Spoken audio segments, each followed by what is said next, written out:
masyarakat Boyolali sempat dihebohkan dengan kabar seorang emak-emak yang menjadi korban begal pada Selasa 26 April malam lalu. Bahkan informasi itu disertai foto korban yang terbaring di fasilitas kesehatan. Namun setelah diselidiki lebih lanjut, ternyata emak-emak tersebut berbohong. Bagaimana kronologi kejadian ini akan dilaporkan rekan Triwidodo, reporter dari Tribun Solo yang saat ini sudah bergabung bersama kami. Silakan rekan dengan laporan Anda.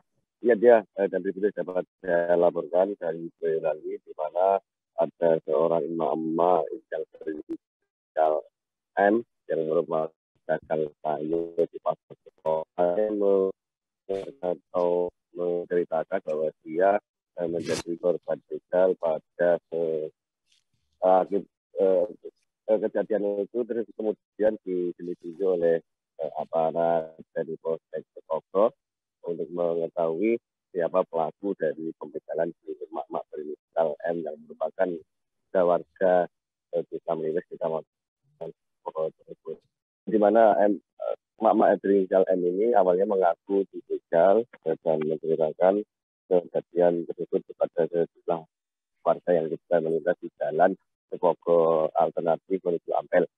Kemudian emak-emak tersebut yang mengeluhkan dirinya sakit yang kemudian dibawa ke salah satu pusat kesehatan masyarakat yang ada di Kecamatan Sekoko. Namun akibat kejadian tersebut, polisi tentu tidak diam saja melihat, karena awalnya ada dugaan perbuatan kejahatan itu.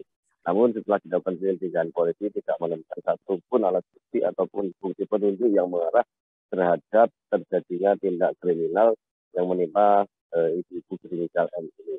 Kemudian setelah dilakukan penyelidikan dan klarifikasi, si emak-emak ini akhirnya mengaku jika dirinya telah mengarang cerita dan cerita pembegalan itu adalah cerita dusta, sehingga emak-emak tersebut tidak dapat menunjukkan atau tidak dapat memberikan keterangan yang jelas.